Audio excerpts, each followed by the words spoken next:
யாழ்ப்பாணம் நெடுந்தீவு, நயினாதீவு, அனலைதீவு, புங்குடுதீவு, ஊர்காவற்துறை, வேலணை, மண்டைத்தீவு உள்ளிட்ட தீவக கடற்றொழிலாளர் சங்கங்களின் ஏற்பாட்டில் இந்த கவனஈர்ப்பு போராட்டம் முன்னெடுக்கப்பட்டது. சீ ஆஃப் ஸ்ரீலங்கா கடற்பரப்புக்குள் அத்துமீறி இழுவைமடி படகுகளுடன் நுழையும் இந்திய மீனவர்களை கட்டுப்படுத்துமாறு மீனவர்கள் கோரிக்கை விடுத்தனர்.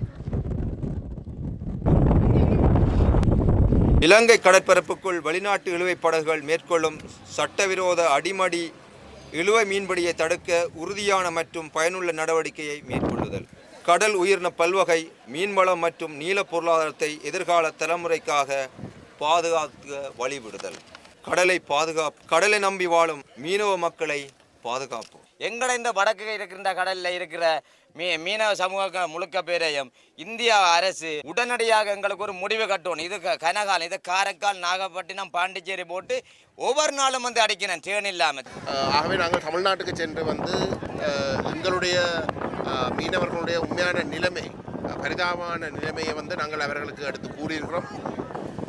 நாங்கள் தொடர்ந்தும் இந்த மீனவர்களுடைய பிரச்சனை சுமூகமாக தமிழ்நாட்டோட தீர்ப்பதற்கு நாங்கள் எங்களால் இயன்ற முயற்சிகளை செய்வோம். இதனிடையே இலங்கை கடற்படையால் கைது செய்யப்பட்டு விளக்கமறியலில் வைக்கப்பட்டுள்ள தமிழகத்தின் பாம்பன் பகுதியைச் சேர்ந்த 9 மீனவர்களை விடுவிக்குமாறு கோரி அவர்களுடைய உறவினர்கள் ராமநாதபுரம் மாவட்ட ஆட்சியரை சந்தித்து மகஜர் ஒன்றை கையளித்துள்ளனர். கடலுக்கு மீன் பிடிக்கத்தான் போச்சுங்க, களவாங்க போவல, யாருடைய சொத்தை அபகரிக்க போகல, கடல்ல மீன் பிடிக்க போச்சுங்க. 6ஆம் தேதி வாய்தாவிலேயே அவங்க விடுதலையாகி தமிழ்நாட்டுக்கு வரணும். அதுக்கு இந்த அரசாங்கம் எங்களுக்கு கேட்டு கொடுக்கணும். சீக்கிரமா விடுதலை பண்ணுங்க. உங்க எல்லாரையும் நாங்க கெஞ்சி கேட்டுக்கிறோம். புதுசா வந்த அரசு ஐயா சிஎம் அவர்களே, எங்களுடைய கோரிக்கைகள்லாம் உங்களுக்கு பாத காணிக்கையா நாங்க அர்ப்பணிக்கிறோம் ஐயா. இதனிடையே இலங்கை கடற்பரப்புக்குள் நுழையும் இந்திய மீனவர்களை கட்டுப்படுத்த தமிழக முதலமைச்சர் நடவடிக்கை எடுக்க வேண்டும் என கடற்றொழில் அமைச்சர் ராமலிங்கம் சந்திரசேகர் தெரிவிக்கின்றார். எங்களுடைய கடல் பரப்பு, எங்களுடைய கடல் எல்லையை மீறி, எங்களுடைய நாட்டில் அத்துமீறி எங்களுடைய நாட்டை ஆக்கிரமிக்கின்ற செயற்பாடுகளை இந்திய தமிழ்நாட்டில் இருக்கின்ற ஒரு சில மீனவர்களுடைய செயற்பாடுகளாக இருக்கின்றது.